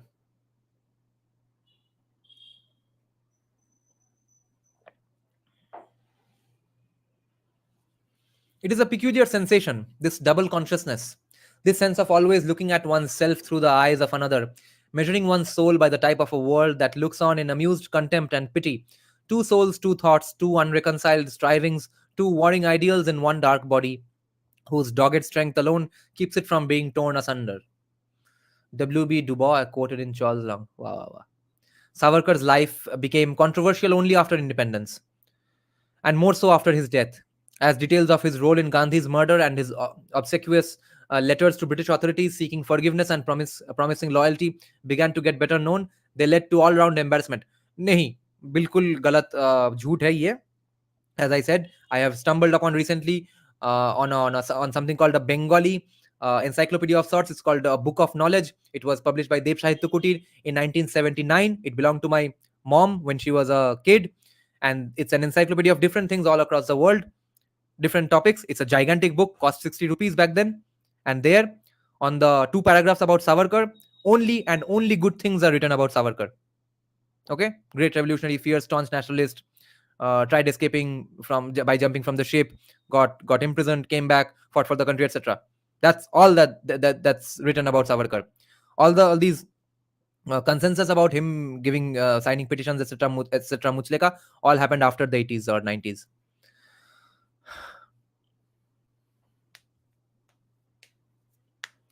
Savarkar's life became controversial. Yeah. Embarrassment. Acha, it became an embarrassment apparently. However, that does not fully explain the attempts to undervalue his anti-imperialist record in recent years. Why even the 50-year sentence passed on him is not considered a proof of his credentials as a freedom fighter.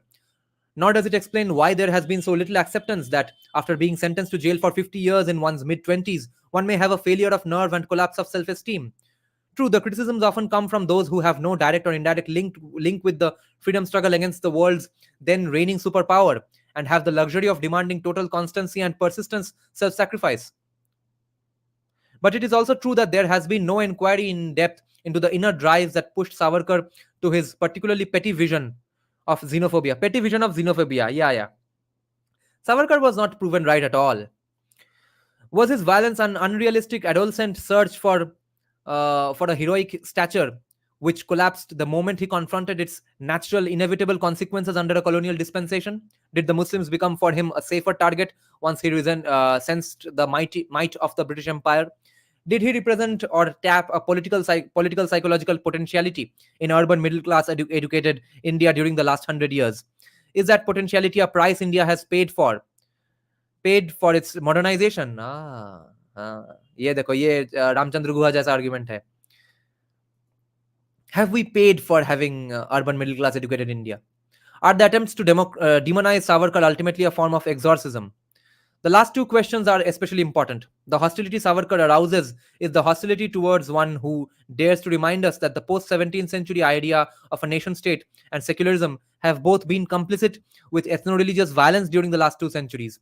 For Savarkar's hatred for Muslims came not from ideas of ritual purity and impurity or caste hierarchy, but from his prognosis of communities that could or could not be integrated, assimilated, or dissolved within the framework of a modern Indian state. The standard conventions of a nation state within the Westphalian model constituted his religion, and he brought it to the fervor of a fundamentalist. He was not willing to wait for the decline of communities, the spread of literacy and urban industrial values, individuation, secularization, and instrumental rationality to ensure nation formation in a society organized around a different set of principles. Actually, he was searching for something more substantial than substantial than territoriality, to give Indian nationalism a stable base, a stable academic base. Savarkar dena chahte the, because he was early to the game. He was a visionary. He had the foresight to understand the game. He had the foresight to understand these rules. The search was not unknown to modern Indians. Many had mounted it before Savarkar, and many others were to do so after him. But most of them avoided facing the full implications of it. Yes, Savarkar was more open and honest about his goals. Hence, the periodic obsessive concern in India with the life of a person who throughout life remained at the margin of Indian politics and whom mainstream India and Hinduism never knew well enough to forget. And yes, all the things about Muslims were said by Ambedkar also, but it's people like you, Ashish Nandy, who ignored those writings of Ambedkar. The second part of the story is the record of secularism in genocide, particularly ethno-nationalist genocide, in the last 100 years. Data on mass violence show that secular states backed by secular ideologies account for at least two-thirds of all deaths in organized mass violence during the 20th century. Savarkar typifies the attitudes and the motivational structure, the genocidal mentality that underlies politically engineered mass violence. No, Koshi Gangobadhyay is the man we need to look at in this context again. Politically engineered mass violence happens because of theoretical identities, not experiential, empirical evidence based identities.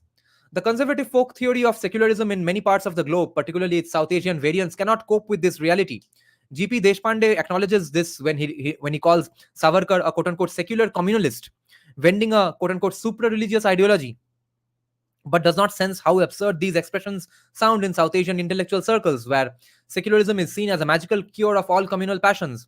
Nor is Deshpande willing to take the next step and to read Savarkar as a pathological byproduct of the modern idea of a secular nation state rather than that of Hinduism. This love-hate relationship with Savarkar in sections of India's urban middle class and the political identity he offered can be read more aptly as a lesson on the limits of 19th century modernity, scientific rationality, and political realism, rather than as pathological ethnophobia. This seems fair. He was one person who had grasped the scope modern rationality offered to act out the hate within. Acha, hate within him nahi theek hai, that I don't agree with, but he of course understood the game before anybody else, that I will agree. And his attitudes to Hindutva and Hindus were as instrumental as his attitude towards the Muslims. His rationalist, amoral, anti-religious self had paradoxically arrived at the conclusion that only religion could be an efficacious building block for nation and state formation in South Asia, and he did not know where to stop. This is a bullshit argument. Thank God I've read Amartya Sen's book to understand what this bogus argument actually entails. The argument here is that, guys, you all have so many identities. I'm a man. I'm a male. I'm a guy of this particular age. I'm from this particular region. I'm from this particular state, this particular language, this particular nationality, this particular religion, this particular profession. There are so many identities you have. Why should you be just bothered about your religious identity then? Shouldn't you look at it as a blank slate and pick or look at a mix of these identities? No. We could have done that if we had a sane, stable society where a gigantic percentage of people don't want to kill you or don't want a separate country for themselves. We can't do that. Which is why Savarkar's famous quote, "I am Hindu because you are Muslim." Okay, we have to counter. We are at the mercy of a force who is basing their identity and their will to kill people on religion. So we have to counter that on the basis of our religious identity, not on the fact that I'm a musician.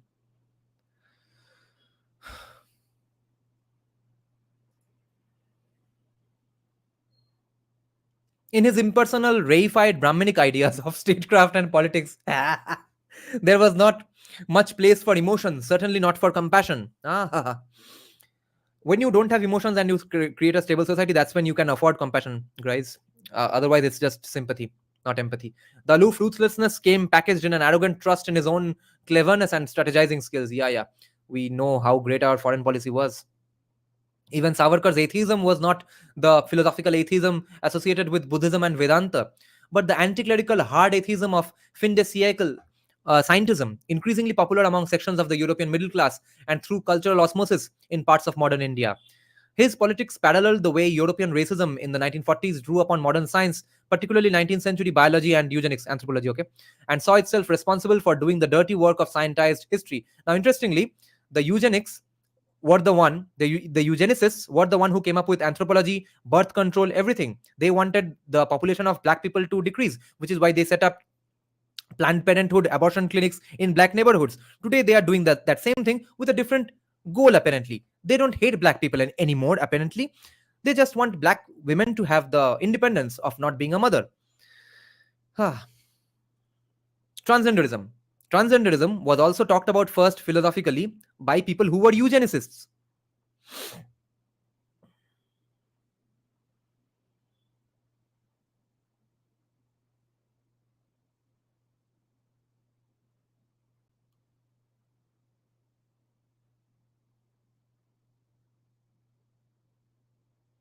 The skeptics might like to look up Savarkar's comments on the cow worshipped as sacred by most Hindus and compare it with the position of the organizations and parties that constitute the Hindu nationalist formation today.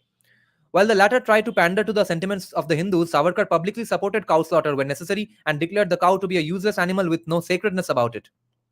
Let's see the citation of it. Wait. 38. Let's see what the citation is. 38, 38, 38. Okay. Dayanand Saraswati, the founder of Arya Samaj, also approved of eating beef in the first edition of Satyarth Prakash, but the remark was dropped from the second edition in 1882. As is well known, similar comments are also attributed to Vivekananda. Okay.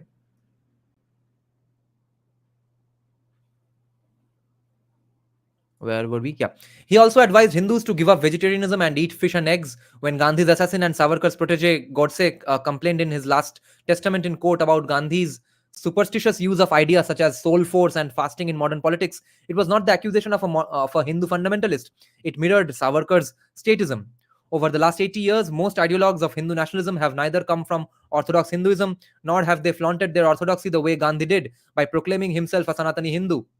They have proudly affirmed their links with the 19th century Hindu reform movements, which they see as analogues of a masculine Protestantism, cleaning up a degraded, distorted faith to make it fit the needs of a national state. Yes, we are in a nation state, we have to act like it. These ideologues borrowed from ideas that were in the air during their formative years, not only among European fascists but also among the European intelligentsia in general, and among westernized Indians trying desperately to cope with their feelings of inferiority and attain global respectability through tough minded secular rationality wedded to ideas of national interest, social evolutionism, political realism, and progressivism. Savarkar's contempt for the likes of Gandhi came partly from that. Savarkar was not alone. The first head of RSS, Keshav Baliram Hegdewar too could hardly be called a run-of-the-mill believing Hindu, an urban, well-educated modern doctor with poor links with rural India and mainstream Hinduism. He, like many pioneers of Hindu nationalism, was an aggressive critic of Hinduism and was exposed to religious and social reform movements, especially the Ramakrishna Mission founded in 1897 by Swami Vivekananda. Hindu nationalism on this plane was popular European political theory and political history telescoped into South Asia as a form of Todi Hinduism. What are we going to do if we play football? We can't play cricket in a football stadium. In retrospect, one realizes why Gandhi insisted that the 19th century religious reform movements had done more harm than good to Hinduism in the long run. Acha. Guys, check this out. Now the idea is that Gandhi's criticism of people like Bankim Chandra is also fair because people like Bankim, the so-called Hindu reformers, were actually the ones who did harm to Hinduism.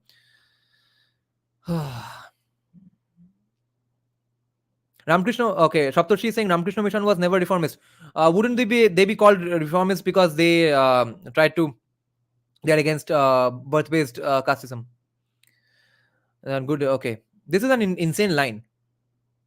One realizes why Gandhi insisted that the 19th century religious reform movements had done more harm than good to Hinduism in the long run. What the actual fuck? The entire process has remarkable parallels with the experiences of Sri Lankan Buddhism and Indian Islam under colonialism and the dual impact of urbanization and industrialization. There is in them the same efforts to rationalize one's faith and to set up demonic others who seemed better equipped to handle the demands of modern world and its immoral ways. They too consequently initiated that same kind of self-engineering to be able to flirt with Dionysian in human personality, as if they were all caught in a larger, inescapable evolutionary process that enjoyed intrinsic legitimacy, even among those hostile to religious nationalism. That partly explains why most conservative Muslim clerics in India oppose the idea of a separate country for South Asian Muslims as un-Islamic, whereas the leadership of the Pakistan movement sought a modern Muslim state, the way many secular liberal Jews sought a Jewish state. Okay, again, this guy, Ashish Nandy, does not know what the Qawmiyat-e-Muttahida and the Qawmiyat-e-Judagana movements were all about. The Qawmiyat-e-Judagana movement was about the one, what the group who wanted a separate country. The Qawmiyat-e-Muttahida movement, the head of which got the Bharat Ratna, I think, after his death. I keep forgetting his name. These people were of the idea, the Qawmiyat Muttahida people were of the idea that why go to Pakistan? If you leave India for Pakistan, what's going to happen to the Muslims of India? And how about converting the entirety of India? How will we do that if we leave India? Is the dream of a liberal ethno-nationalist modern state sustainable in the long run, or is it an oxymoron? No final answer has yet been given. The founder of Pakistan, Muhammad Ali Jinnah, westernized, loyal to constitutionalism. Yeah, loyal to constitutionalism. Yeah, Jinnah was absolutely listening to his cabinet, right? Where do these guys get these things, get these factoids? Staunchly see, for Pakistan, they will usually listen to random Pakistani Muslim academics. Okay, like today when we were learning about, in the membership live stream, we were learning about Barclay's pointing out of Gandhi not really criticizing the Ottoman government for doing the Armenian genocide. She knows about the Armenian genocide from an actual Armenian Christian academic. But now if a devout Hindu academic with legit academic credentials says these same things, it's going to be said that no, you are saying this just because you are a Hindu academic.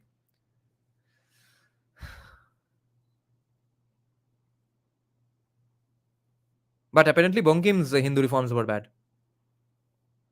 or have done more harm to Hinduism than not.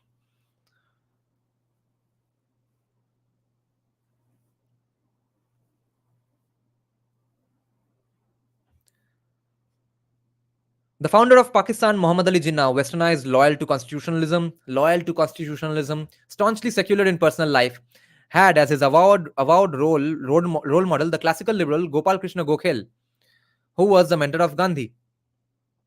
Jinnah kept the ulema, and this was long before, not when he joined Muslim League and tried to call for Pakistan. Why is he conflating the early Jinnah with the later Jinnah? Jinnah kept the ulema at a distance throughout his life, but was perfectly willing to use them to advance the cause of a separate homeland for South Asian Muslims. हाँ, ये क्या गोखले ने बताया था उसको? Exactly as Savarkar, despite all his anti-Muslim rhetoric and passion for united India, not only established coalitions in Sindh and Bengal with the Muslim League fighting for Pakistan, but was proud of these alliances. Yeah. He argued that the alliances were more nationalistic than the ministries formed by the pseudo-nationalist Indian National Congress led by Gandhi and Nehru. There are parallels between the trajectories of Savarkar and Jinnah traversed. Trajectories Savarkar and Jinnah traversed, and the reason they chose religion as a vehicle of nation building, despite being non-believers or casual believers. Both had internalized contemporary European political categories and saw nationality as a crucial module of sovereign modern republics. Both sought to replicate in South Asia existing wisdom in the global citadels of knowledge. Both represented the triumph in the South, not so much of history as of European history. If they were fundamentalists, their fundamentals came from conventional European wisdom about nation building and state formation. Fair enough. Defying the warning of Rabindranath Thakur. Acha, acha. Now Rabindranath Thakur is brought into the foray. Okay. Rabindranath Thakur को coat करने का और कोई topic नहीं था अब तक इस पेपर में. Defying the warning of Rabindranath Thakur, they owned up the quote unquote motive force of Western nationalism as their own. Not surprisingly, the personal relationship between Savarkar and Jinnah never soured, nor did Savarkar ever entirely lose the respect of the likes of Subhash Chandra Bose, M.N. Roy, and B.R. Ambedkar. Last subchapter. I have used some scrappy biographical details, obviously, on Savarkar to pose a series of questions. Has it become more or less inevitable for a social group, be it a religion, caste, denomination, sect, or ethnic entity, to gradually acquire the features of a nationality? Because that seems the only way community grievances can be aggregated and effectively articulated in a culture of a state based on a concept of citizenship enmeshed with the idea of nationality. Do claims made in the name of a nationality have more political impact than the same claims made in the name of other aggregates? Not really. Here, though, minority rights are everything. And as a result, has there grown in the last 100 years a tendency in religion based or ethnic political formations to act as nationalities to empower themselves? Does that allow more effective mobilization in modernizing societies, particularly among the newly modern, uprooted by social changes and seeking new communities, real or imaginary? Does it also mean that such nationalities that does it also mean that such nationalism has natural limits in a society that is not fully modern? Of course, everything has limits. Does Savarkar's marginalization in Hindu society have something to tell us? No, no, no. Savarkar's marginalization is only because of the Congress governments actively hiding those things. This has nothing to do with the natural flow of information or the let's say consensual rejection by the people of India. Okay, this was just done in a corrupt way by the government in power, who were great friends with the government. We were great friends with the leaving government. That's all. There's nothing more to read into this. Everyone knows that the Western history of state formation and nation building is simultaneously a story of how religions, denominations, and ethnicities were bludgeoned into nationalities. Yes. For those entering the realm of history for the first time in Asia and Africa and facing the hierarchies and exclusions of the global state nation system for the first time, the temptation is not only to construct their own history but also to read into Europe's history their own past, present, and future. Even when they construct their own history, the categories and concerns that frame it are quote unquote universal, or it comes to the same thing, European. When that reading is deployed as an evolutionary grid in an Asian or African society, there is a natural fear that unless one builds a nation, whatever its cost in human suffering, one will not get justice locally or globally. Fair enough. And Savarkar realized this before anyone else. He was early to the party. Vinayak Damodar, even before the party actually started, Vinayak Damodar, Savarkar, and Muhammad Ali Jinnah were not personally as culpable as many like to believe. The evil that many locate in them resided, at least partly, in the political ideas that dominated the world. Oh, finally a fair criticism. Savarkar and Jinnah were like most first-generation builders of South Asian states, faithfully and obedient pupils of Bismarckian state, the Bismarckian state and post-medieval European republicanism, both vital parts of the dominant culture of common sense in their times. Once they accepted that culture, they could not but try to duplicate Europe's history in South Asia, whatever the cost. Yeah, whatever the cost. Yeah. Savarkar did things whatever the cost, not Gandhi, not Congress. Not surprisingly, neither of the two is known to have ever mourned the unnecessary death of more than 1,000,000 people in the bloodbath that came with the division of British India. Okay, Savarkar did not mourn the bloodbath. Interesting argument. Let's see the citation. 43. I have already drawn attention to Savarkar's fascination with gratuitous violence in political matters. That fascination, though it came packaged in the rhetoric of revolution, preceded his ideological convictions. Many have found more disorienting the openness to violence of Jinnah, whom Iqbal Ahmed has called a liberal constitutionalist. Kuldeep Nair, for instance, says that when asked in 1946, after the call for direct action given by the Muslim League, whether direct action would be violent or non-violent, Jinnah said, "I am not going to discuss ethics." What the fuck? What just happened? He just mentioned that Savarkar did not feel sad at the death of millions because of partition. And for that citation, the citation is all about Jinnah, not about Savarkar. মুরগি করার জায়গা পায় না আবার।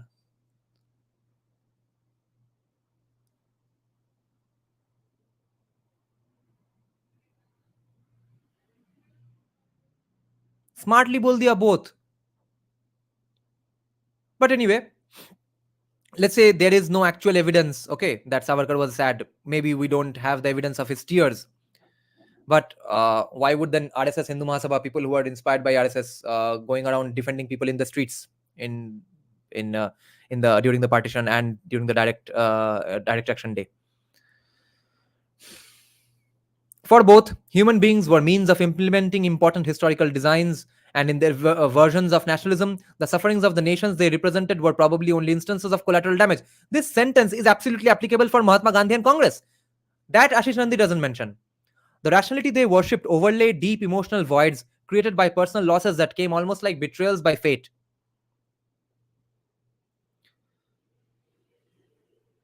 Both coped with the betrayal through uncompromising, dispassionate, ruthless pursuit of a form of political rationality that allowed and even glorified withdrawal from or avoidance of personal emotional involvements. Both lived with fragile, perhaps anchorless self-definitions that pushed them to embrace aggressive ideological postures that tallied with their deeper psychological needs. As I have said, in politics, if you wear a mask long enough, it becomes your face. Jinnah's case was more tragic. In his famous speech of 11th August 1947, 3 days before the birth of Pakistan, he declared inclusive nationalism based on territoriality as his project and sought to distinguish between inclusive and sectoral nationalism exactly the way Jawaharlal Nehru did. He wanted Pakistan not to exclude the non-Muslims in principle and in practice. Yeah. तो अलग देश क्यों चाहिए था? Himself a Shia, Jinnah included in Pakistan's first cabinet and Ahmadiyya as the foreign minister and the Hindu Dalit as the minister of law, Jogen Mondol, who had to run back to India. Pakistan's first national anthem was written by a Hindu. It is said Jinnah had a hand in that choice. What is that national anthem? I am not aware of this because at the moment Pakistan's national anthem is a song called Pak Sar Zami something, which was created by a guy who was a Muslim guy who was absolutely trained in Western classical. Interestingly, that song is purely compositionally purely Western classical and has no ounce of Eastern influences. Lol. These did not help. It was too late or perhaps too early. Nor could Indian nationalism, despite the presence of leaders such as Jawaharlal Nehru, avoid full-scale militarization, nuclearism, and intermittent religious and ethno-nationalist violence. I wonder why. Nationalism, once let out of the bag, tends to become self-sustaining and to plot its own political psychological agenda. Many southern scholars, blinded by nationalism's anti-imperialist role in the South, believe it can be tamed and used creatively. The experiences of South Asia in the last 2 centuries suggest that usually religions and cultures change to accommodate nationalism. Yeah, not the other way around. It's not that nationalism is changing to accommodate religions. Savarkar, whom many see as a minor pawn of South Asian history, did change not only South Asian Hinduism, but also South Asian Islam and Buddhism. All three had to accommodate strains that have more in common with housebroken versions of Christianity in Europe and North America than with homegrown South Asian Hinduism, Islam, and Buddhism. Ultimately, Vinayak Damodar Savarkar is the name of a blown-up, grotesque temptation inherent in the southern world's encounter with the global nation-state system and with religious traditions that facilitate the internalization of the motive force of Western nationalism. Yes, because that's the rule we have to abide by. That temptation is a part of everyone dreaming of working with tamed versions of nationalism and nation states armed with ideas of rationality, secularism, progress, and the so-called lessons of history, careful not to be trapped by empathy, compassion, and other such subjectivist traps. And if we actually followed Savarkar, we would not have so many Hindu exoduses and genocides. Okay, let's read the acknowledgement part as well. Let's see if we find any people we know already. This paper was grown out of a small paper that was presented under a different title at the panel on history of religions as hermeneutics of contact situations, colonialism, imperialism, and popular religions, organized by Michio Araki for the 19th Congress of the International Association for the History of Religions, Tokyo, 23 through 30th March, 23rd through 30th March 2005. This, the final version, was prepared for the 2012 Shanghai Summit of Asian Circle of Thought, held in connection with Shanghai Biennial. A revised and expanded version was delivered as the Shankuri Prasad Banerjee Memorial Lecture at the Department of Philosophy, Calcutta University on 29th August 2006. Great. देखो कितने लोगों का दिमाग चाट के आया है इस paper से.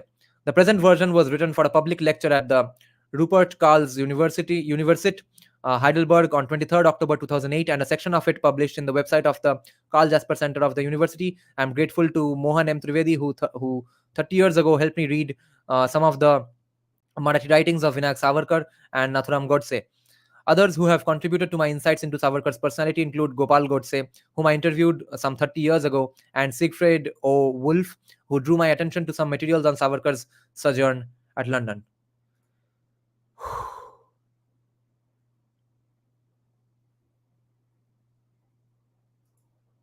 Yeah.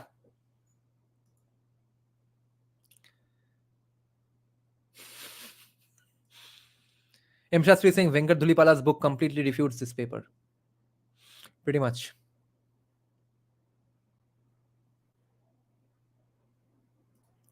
Meera Tripathi vegan meat actually बहुत साल पहले आ चुका है. एक कंपनी अच्छा था, तब मैं खाता था, नाम था गुड डॉट्स. वो सोय से बनाता था. अभी भी कंपनी है कि नहीं मुझे पता नहीं है, मगर in fact many vegans who had quit meat because even of the taste, even the taste reminded of the animal suffering, they even could not eat those good dot meat substitutes, that fake meat, because it was so accurate. That I have had, actually I have that I've had that fake meat even in a friend's birthday party. They invited me, and so just for me they made that fake mutton thing. It was absolutely exactly like mutton, because it's all in the texture, right? Rest all of the taste is in the preparation. The texture is absolutely same by some of these fake meat companies. What a weird paper. Precisely our conclusion as well. Pakistani anthem is very nice, actually. Yeah, he's saying this. Yeah, but that is not the one he was talking about, because he's talking about an anthem which was made by a Hindu. Soviet anthem I don't like. I just like Indian national anthem. Melody wise, I like Indian national anthem, American national anthem, the Pakistan national anthem, and the Ukrainian national anthem to some extent. Nandy's butchering of Marathi history makes me more militant than Savarkar. and Nandi has apparently consulted a Marathi scholar himself. Okay, fun discussion, guys. What is this person doing now? Oh, Google his work. You will have fun knowing about what he's doing now. Okay, guys, thanks a lot for joining. See you tomorrow. Probably not, but I have a vocal recording tomorrow. Let's see if I'm able to come. Thanks for joining. We discussed some academic rigorous stuff. This was nice fun. Bye bye. Good night.